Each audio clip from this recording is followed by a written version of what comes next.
एक अजीम हीरो जिसने उस देव हैकल दुश्मन को शिकस्त दी जिसने बनी इसराइल को गुलाम बना रखा था। एक दाना रहनुमा जिसे अल्लाह ताला ने एक ही वक्त में नबूवत भी अता की और बादशाहत भी, और जिन्हें तीनों बड़ी आसमानी मज़ाहिब में तस्लीम किया जाता है। एक ताकतवर मुजाहिद जिसने फतूहात हासिल की, और एक पुरअसरार नबी जो परिंदों की जबान समझते थे। लेकिन उस अजीम इंसान के और कौन से राज थे जिनके बारे में अल्लाह ने कुरान में फरमाया कि उन्हें बुलंद मकाम अता किया गया। ज़बूर के बारे में वो अनजान हक़ायक़ क्या हैं, और वो चौंका देने वाला वाक़या क्या था जब एक कौम अल्लाह की नाफरमानी पर बंदर बना दी गई और उस पर लानत नाजिल हुई। एक आम चरवाहे से एक इलाही रहनुमा बनने तक का ये सफ़र कैसे तय हुआ। ये है हज़रत दाऊद अलैहिस्सलाम की हैरतंगेज़ और सच्ची दास्तान। आप देख रहे हैं दानियाल वॉइस, और आज की वीडियो में हम आपको हज़रत दाऊद अलैहिस्सलाम का मुकम्मल वाक़या सुनाएंगे। लिहाजा वीडियो को शुरू करने से पहले एक छोटी सी गुजारिश, चैनल को सब्सक्राइब करना न भूलें, वीडियो को लाइक करें और अपनी राय कमेंट्स में ज़रूर दें। नाज़रीन, एक ज़माने की बात है। एक कदीम सरजमीन में सरसब्ज़ व शादाब खेतों के दरमियान एक छोटा सा गांव आबाद था। उसी गांव में एक कम सिन लड़का परवान चढ़ रहा था जो अपने घर वालों के साथ निहायत सादा जिंदगी गुजार रहा था। वो अपने वालिद का सबसे छोटा बेटा था। ये लड़का बनी इसराइल की नस्ल से था, एक ऐसा चरवाहा जिसे लोग ज्यादा अहमियत नहीं देते थे, मगर तकदीर ने उसके लिए बड़े फैसले लिख रखे थे। उस लड़के का नाम दाऊद था। दाऊद अलैहिस्सलाम ने अपना बचपन रेवड़ की निगरानी में गुजारा। उनके दिन सरसब्ज पहाड़ियों पर गुजरते, जहां खुली वादियों में हल्की हल्की हवा चलती रहती थी। उनके पास सिर्फ एक चरवाहे की लाठी और एक छोटी सी गलील थी, लेकिन ये सादा औजार उनके लिए आम नहीं थे। वो गलील चलाने में गैर मामूली महारत रखते थे और गूंजते हुए पहाड़ों के दरमियान इबादत किया करते थे। कम उम्री ही से ये वाज़े हो गया था कि वो दूसरों से मुख्तलिफ हैं। उनका खानदान, खास तौर पर उनके बड़े भाई, ये समझते थे कि वो सारी जिंदगी एक सादा चरवाहा ही रहेगा। उनकी नज़र में दाऊद अलैहिस्सलाम न कोई जंगजू था और न कोई रहनुमा, मगर अल्लाह का मंसूबा कुछ और था। अल्लाह ने लिख दिया था कि ये नन्हा सा लड़का एक दिन पूरी कौम की तकदीर बदल देगा। लेकिन हर अजीम कहानी की तरह उनकी कहानी भी एक फैसला कुन मोड़ से गुजरने वाली थी, क्योंकि बहुत जल्द उन्हें बनी इसराइल के सबसे बड़े खौफ का सामना करना था। तारीख का एक मशहूर तरीन लम्हा आने वाला था, एक कम उम्र चरवाहे और एक देव हैकल जंगजू के दरमियान। वो देव हैकल जंगजू कोई और नहीं बल्कि जालूत था। उस वक्त जालूत अमालिका कबीले का ताकतवर बादशाह था जो मिस्र और शाम के दरमियान आबाद था। उसने बनी इसराइल को शिकस्त दी, उनकी औरतों और बच्चों को कैदी बना लिया, और वो मुक़द्दस संदूक भी छीन लिया जो हज़रत मूसा अलैहिस्सलाम के ज़माने से महफूज चला आ रहा था। उन संदूक में मुक़द्दस तबर्रुकात मौजूद थे, लेकिन बनी इसराइल की तौहीन के लिए जालूत ने उस गंदगी में फेंक दिया। कुरान में उस संदूक को ताबूत कहा गया है, जबकि यहूदियों और ईसाइयों में उसे आर्क ऑफ द कनेंट कहा जाता है। ताबूत के छिन जाने पर बनी इसराइल सख्त गमगीन और बेचैन हो गए। उनकी बस एक ही ख्वाहिश थी कि वो उसे वापस हासिल करें। उसी जमाने में उनके दरमियान एक नबी मौजूद थे जिनका नाम रिवायात के मुताबिक शमूएल अलैहिस्सलाम था। लोगों ने उनसे मुतालबा किया कि उन्हें एक ऐसा बादशाह दिया जाए जो उनकी क़यादत करे। शमूएल अलैहिस्सलाम ने दुआ की तो अल्लाह ताला की तरफ से वही आई कि तालूत को उनका बादशाह मुकर्रर किया जाए। उसी वक्त तालूत की फौज में एक 18 साला नौजवान भी मौजूद था। ये नौजवान चरवाहा दाऊद अलैहिस्सलाम था। दाऊद अलैहिस्सलाम अपने वालिद और 13 भाइयों के साथ तालूत की फौज में शामिल हुए। वो बहादुर थे और गलील चलाने में बेमिसाल महारत रखते थे। एक दिन उन्होंने अपने वालिद से कहा, तमाम पहाड़ और पत्थर मेरे साथ तस्बीह पढ़ते हैं। उनके वालिद ने जवाब दिया, ऐ दाऊद, तुम्हारे लिए खुशखबरी है। दाऊद अलैहिस्सलाम की आवाज़ निहायत बुलंद और खूबसूरत थी, इसी वजह से उन्हें तालूत के सामने पेश किया गया। तालूत को वो बहुत पसंद आया और उसने दाऊद अलैहिस्सलाम को अपना करीबी साथी बना लिया।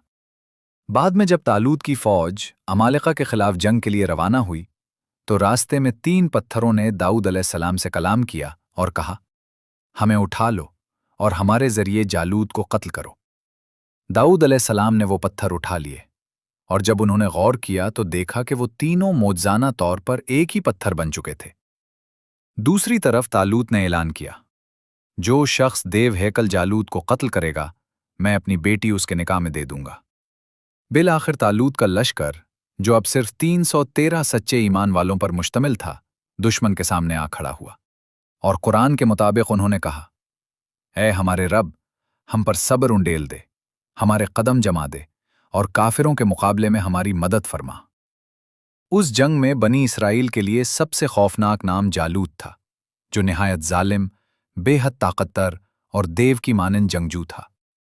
उसका जर्रा सूरज की रोशनी में चमक रहा था और उसकी भारी तलवार हवा को चीरती महसूस होती थी। वो मैदान जंग के बीच खड़ा होकर ललकारा, तुम में से कोई एक आओ और मुझसे मुकाबला करो। मगर बनी इसराइल के लश्कर में से कोई भी उस नडर देव के सामने आने की हिम्मत न कर सका। हर तरफ खामोशी छा गई, किसी के कदम आगे न बढ़े। तब दाऊद अलैहिस्सलाम आगे बढ़े और सब हैरान रह गए। जालूत ने गुरूर से उन्हें देखा और कहा, ऐ कमजोर लड़के, क्या तुम ही मेरे मुकाबले के लिए आए हो? दाऊद अलैहिस्सलाम ने पूरे इत्मीनान से जवाब दिया, मैं तुमसे लड़ने आया हूं। जालूत हंसा और बोला, एक चरवाहा, और वो भी मुझ जैसे जंजू से? मगर दाऊद अलैहिस्सलाम पुरसकून रहे, क्योंकि उन्हें अल्लाह पर कामिल यकीन था। उन्होंने ज़र्रा नहीं पहनी, उनके पास सिर्फ एक छोटी सी गलील थी और ईमान की ताकत। दाऊद अलैहिस्सलाम गलील हाथ में लेकर जालूत की तरफ बढ़े और फरमाया, तुम मेरे पास तलवार और ढाल लेकर आए हो और मैं तुम्हारे पास इस गलील के साथ आया हूं। फिर दाऊद अलैहिस्सलाम ने खास पत्थर गलील में रखा, गहरी सांस ली और पूरी कुव्वत से पत्थर फेंका। वो बिजली की रफ्तार से फजा में गया और सीधा जालूत की पेशानी पर लगा। एक लम्हे के लिए सब कुछ थम गया। फिर देव हैकल जंगजू लड़खड़ाकर घोड़े से जमीन पर आ गिरा। खामोशी टूट गई और फतह के नारे बुलंद हो गए। बनी इसराइल ने अपनी आंखों से एक नौजवान चरवाहे को एक अजीम देव को शिकस्त देते देखा। जालूत मारा गया और उसकी फौज खौफजदा होकर भागने लगी। ये सिर्फ एक जंगी फतह नहीं थी, बल्कि ईमान, हौसले और अल्लाह पर तवक्कुल की जिंदा मिसाल थी। दाऊद अलैहिस्सलाम अब सिर्फ चरवाहे नहीं रहे थे, बल्कि एक हीरो बन चुके थे। मगर ये कहानी का सिर्फ आगाज था, क्योंकि अल्लाह ताला कुरान में फरमाता है कि अल्लाह के हुक्म से उन्होंने दुश्मन को शिकस्त दी। दाऊद अलैहिस्सलाम ने जालूत को कत्ल किया और अल्लाह ने उन्हें बादशाहत और हिकमत अता की और जो चाहा उन्हें सिखाया। अगर अल्लाह लोगों को एक दूसरे के जरिए दफा ना करता तो जमीन में फसाद फैल जाता। मगर अल्लाह तमाम जहानों पर बड़ा फजल फरमाने वाला है। और यही फतह दाऊद अलैहिस्सलाम की जिंदगी में एक नए दौर का आगाज बन गई। अब इस नौजवान के लिए एक और भी बड़ा सफर इसका मुंतजिर था, यानी बादशाहत। जालूत के जमीन पर गिरने के साथ जो फतह के नारे बुलंद हुए, उन्होंने बनी इसराइल की तकदीर बदल दी। इस वाक़े के बाद दाऊद अलैहिस्सलाम का नाम हर तरफ गूंजने लगा। लोग उन्हें एक हीरो के तौर पर देखने लगे। खुद बादशाह तालूत भी उनकी बहादुरी से मुतासिर था। लेकिन बड़ी फतूहात अक्सर बड़े इम्तिहानात भी साथ लाती हैं, क्योंकि लोग रोशनी को देखकर उसे सराहते तो हैं, मगर बाज़ औक़ात उसे बुझाने की कोशिश भी करते हैं। फतह के बाद तालूत ने तमाम माले गनीमत जला दिया, क्योंकि हज़रत मूसा अलैहिस्सलाम की शरीयत के मुताबिक उस वक्त माले गनीमत लेना जायज़ नहीं था, इसलिए उसे जलाना ज़रूरी था। जब तालूत यरूशलेम वापस आया तो शमूएल अलैहिस्सलाम ने उससे कहा, अल्लाह ने तुम्हें वो फतह दे दी जिसका वादा किया था, अब तुम अपना वादा पूरा करो। चुनाचे तालूत ने अपनी बेटी का निकाह दाऊद अलैहिस्सलाम से कर दिया। इब्तिदा में तालूत दाऊद अलैहिस्सलाम से मोहब्बत से पेश आता रहा और उन्हें अपनी फौज में अहम मकाम दिया।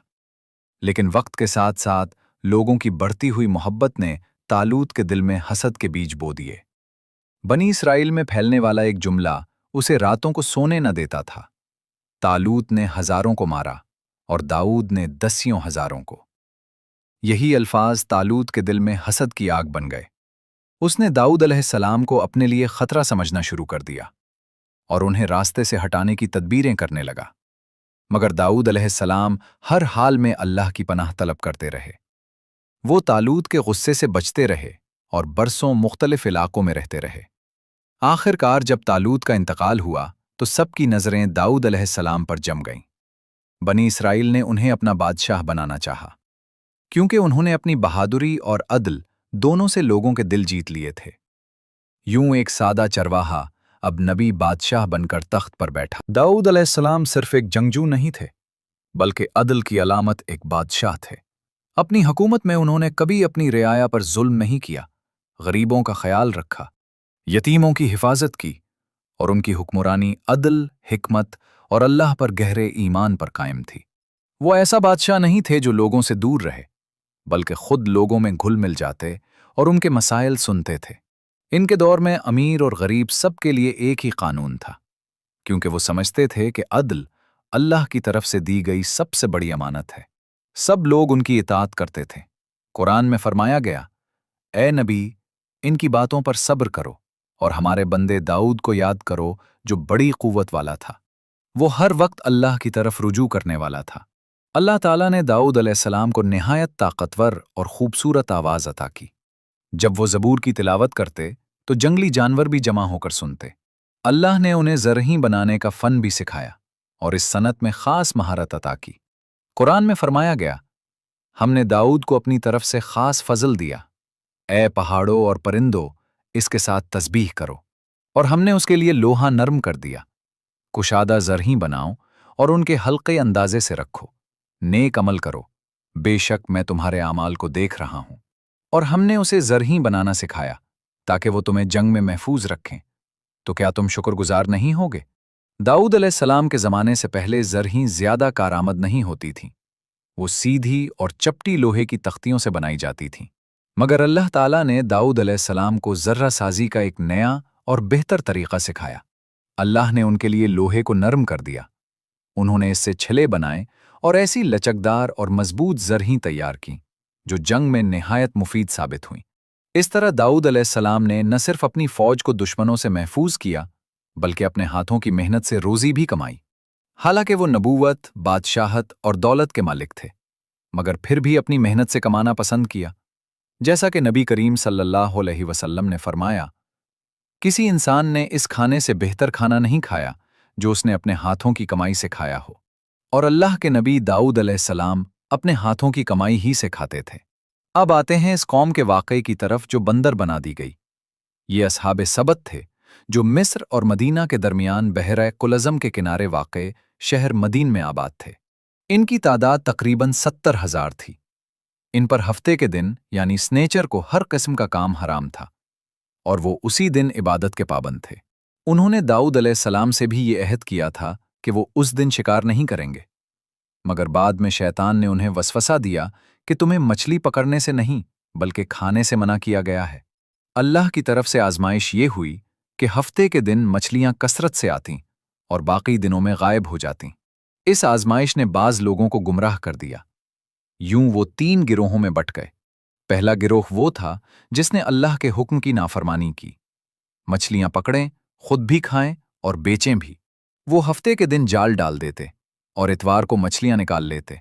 دوسرا گروہ وہ تھا جو خود تو شکار میں شامل نہ ہوا، مگر گناہ کرنے والوں کو روکنے بھی نہ گیا، خاموش رہا اور کوئی نصیحت نہ کی۔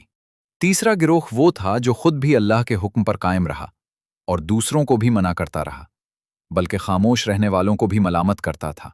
خاموش لوگ کہتے تھے، تم کیوں ایسے لوگوں کو نصیحت کرتے ہو جو ویسے ہی ہلاک ہونے والے ہیں؟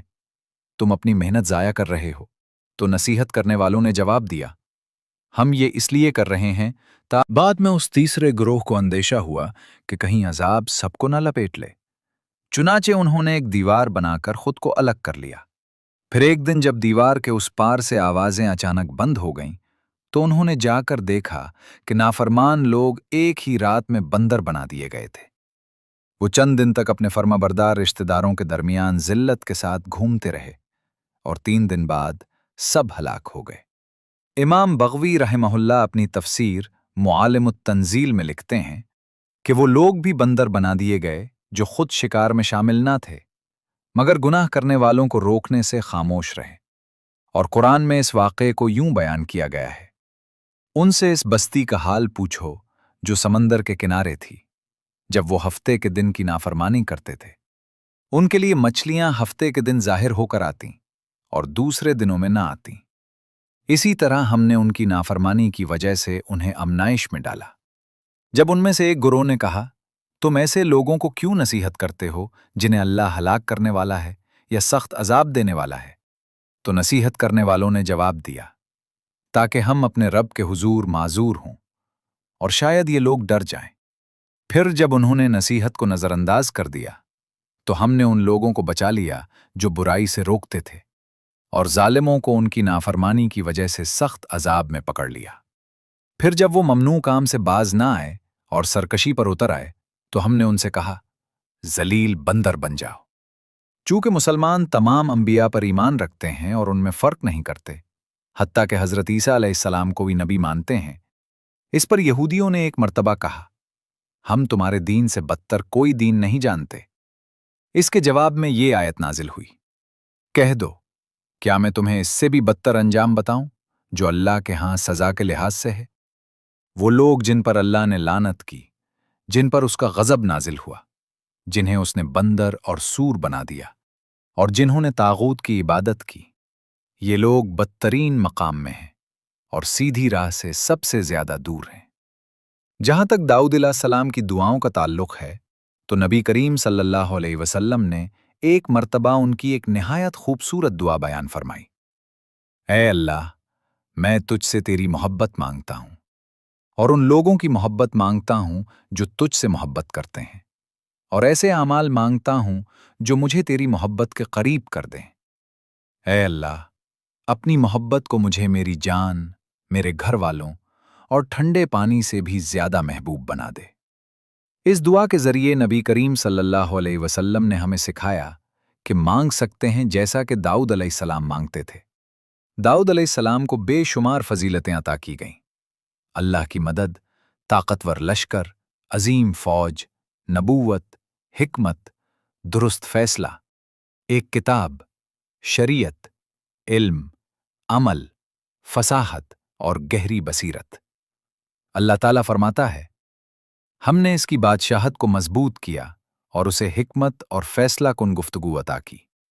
اور اللہ نے یہ بھی فرمایا، اے داؤد، ہم نے تمہیں زمین میں خلیفہ بنایا ہے، پس لوگوں کے درمیان عدل کے ساتھ فیصلہ کرو اور خواہش نفس کی پیروی نہ کرو، ورنہ وہ تمہیں اللہ کے راستے سے بھٹکا دے گی۔ بے شک جو لوگ اللہ کے راستے سے بھٹکتے ہیں ان کے لیے قیامت کے دن سخت عذاب ہے، اس وجہ سے کہ انہوں نے حساب کے دن کو بھلا دیا۔ داؤد علیہ السلام جو نبی بھی تھے اور بادشاہ بھی، اپنے وقت کو 4 حصوں میں تقسیم کرتے تھے۔ ایک حصہ عبادت کے لیے، دوسرا حصہ لوگوں کے درمیان فیصلے کے لیے، تیسرا حصہ نصیحت اور واعظ کے لیے، اور چوتھا حصہ اپنی ذاتی ضروریات کے لیے۔ داؤد علیہ السلام کو زندگی میں کچھ آزمائشوں کا بھی سامنا کرنا پڑا۔ آخر کار اللہ نے انہیں ان کی انسانی کمزوریوں اور ممکنہ لغزشوں کا احساس دلایا، تو داؤد علیہ السلام نے فوراً توبہ کی۔ اللہ نے انہیں معاف فرما دیا اور اس راستے کی ہدایت دی جو ہمیشہ کی زندگی کی طرف لے جاتا ہے۔ ایک دن داؤد علیہ السلام عبادت میں مشغول تھے کہ اچانک 2 آدمی ان کے پاس آ گئے۔ حالانکہ ان کی خلوت گاہ میں کسی کو داخل ہونے کی اجازت نہیں تھی اور دروازے بند ہوتے تھے۔ داؤد علیہ السلام ان کے اچانک ظاہر ہونے سے گھبرا گئے۔ انہوں نے بتایا کہ وہ عبادت میں ہیں، مگر ان لوگوں نے بات نہ مانی اور کہا، عبادت کا کوئی خاص دن نہیں ہوتا۔ پھر انہوں نے اپنی فریاد اور معاملہ بیان کرنا شروع کیا۔ قرآن مجید میں اس قصے کا باقی حصہ یوں بیان کیا گیا ہے، اے محمد صلی اللہ علیہ وسلم، کیا تمہارے پاس جھگڑنے والے 2 آدمیوں کی خبر آئی؟ وہ عبادت گاہ کی دیوار پھلانگ کر داؤد علیہ السلام کے پاس آ گئے، تو وہ ان سے گھبرا گئے۔ انہوں نے کہا، ڈریے نہیں، ہم 2 فریق ہیں، ہمارے درمیان جھگڑا ہے، آپ ہمارے درمیان حق کے ساتھ فیصلہ کریں، ناانصافی نہ کریں اور ہمیں سیدھی راہ دکھا دیں۔ ان میں سے ایک نے کہا، یہ میرا بھائی ہے، اس کے پاس 99 دمبیاں ہیں اور میرے پاس صرف 1 ہے، پھر بھی یہ کہتا ہے کہ وہ بھی مجھے دے دو، اور گفتگو میں اس نے مجھے دبا لیا۔ داؤد علیہ السلام نے فرمایا، یقیناً اس نے تم پر ظلم کیا ہے کہ تمہاری 1 دمبی بھی اپنی دمبیوں میں شامل کرنا چاہتا ہے، اور حقیقت یہ ہے کہ اکثر شریک ایک دوسرے پر زیادتی کرتے ہیں، سوائے ان کے جو ایمان لائے اور نیک عمل کیے، اور ایسے لوگ بہت ہی کم ہیں۔ پھر داؤد علیہ السلام کو احساس ہوا کہ ہم نے ان کا امتحان لیا ہے، चुनाचे उन्होंने फौरन अपने रब से मग़फ़िरत मांगी, सजदे में गिर गए और अल्लाह की तरफ रुजू किया, तो हमने उन्हें माफ़ कर दिया और यकीनन उनके लिए हमारे यहाँ कुर्बत भी है और बेहतरीन अंजाम भी। दरअसल दाऊद अलैहिस्सलाम से ये लग़ज़िश ये हुई कि उन्होंने दूसरे फ़रीक़ की बात मुकम्मल सुने बग़ैर फ़ैसला फ़रमा दिया। हालांकि जब दोनों पहलू पूरी तरह न सुने जाएं तो फ़ैसला बदल भी सकता है। बज़ाहिर हक़ पर नज़र आने वाला गलत और बज़ाहिर गलत नज़र आने वाला हक़ पर भी हो सकता है। जैसे ही वो दोनों आदमी चले गए, दाऊद अलैहिस्सलाम को अपनी लग़ज़िश का एहसास हो गया और समझ गए कि ये अल्लाह की तरफ से एक आज़माइश थी। चुनाचे उन्होंने फ़ौरन सजदा किया, तौबा की और अल्लाह से माफ़ी मांगी और अल्लाह ने उन्हें माफ़ फरमा दिया। ये वाक़यात हमें ये सक़ देते हैं कि अल्लाह अपने नबियों को भी उनकी बशरी हैसियत का एहसास दिलाता है, ताकि बाद में आने वालों के लिए अमली नमूना कायम हो, और इससे ना उनकी नबूवत मुतासिर होती है और ना ही उनकी इस्मत। मुफस्सिरीन के मुताबिक इसे हसनातुल अबरार सय्यातुल मुक़र्रबीन कहा जाता है, यानी नेक तरीन लोगों की छोटी लग़ज़िशें भी हमारे लिए बड़ी नसीहत बन जाती हैं।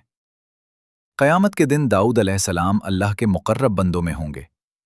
नबी करीम सल्लल्लाहु अलैहि वसल्लम ने फरमाया, अदल करने वाले क़यामत के दिन रहमान के पास नूर के मिंबरों पर होंगे।